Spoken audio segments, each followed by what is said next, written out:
తెలంగాణ నేల మీద రైతు రాజ్యం తెచ్చిందే కేసీఆర్ గారు. భారతదేశంలోనే మొట్టమొదటిసారిగా అన్ని రంగాలకు 24 గంటల ఉచిత విద్యుత్తు, 24 గంటల విద్యుత్తు, అందులో ఉచిత విద్యుత్తు రైతులకు ఇచ్చిన మొట్టమొదటి రాష్ట్రం తెలంగాణ. మొట్టమొదటి ముఖ్యమంత్రి భారతదేశ స్వాతంత్రానంతరం కేసీఆర్ గారు మాత్రమే. ఇది నువ్వు అవునన్నా కాదన్నా గింజుకున్నా గిలగిల కొట్టుకున్నా రేవంత్ రెడ్డి గారు, ఇది వాస్తవం నిలిచిపోతుంది. ఇందిరమ్మ రాజ్యం అన్నావు. ఇందిరమ్మ గొప్పతనం తెలవాలంటే గుడ్డలు కూడా తీసుకొట్టాలన్నావు.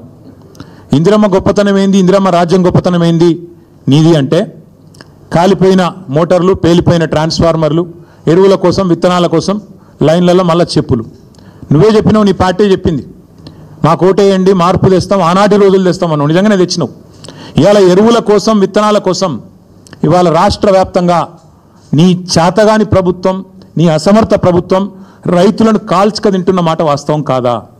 నిన్నగాక మొన్న కొమరం భీం జిల్లాలో అక్కడ సిర్పూర్ అనుకుంటా అక్కడ ఊరు, అక్కడ వేల మంది ఆల్మోస్ట్ యుద్ధాలు చేసే పరిస్థితి ఒక ఎరువు బస్తా కోసం వచ్చిన మాట వాస్తవం కాదా? ఇలా ప్రతి మండలంలో రైతులు ఎరువుల కోసం, యూరియా కోసం ధర్నాలు చేసే పరిస్థితి వచ్చిన మాట వాస్తవం కాదా?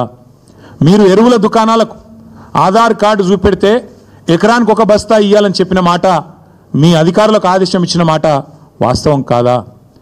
ఎరువులు కూడా పంచే శాతగాని నువ్వు ఇవాళ కేసీఆర్ లాంటి నాయకుడిని పిలిచి చర్చకు రా అని మాట్లాడితే నవ్విపోదురుగాక నాకేమి సిగ్గన్నట్టు ఇంతకంటే హీనమైన పరిస్థితి ఉండదు.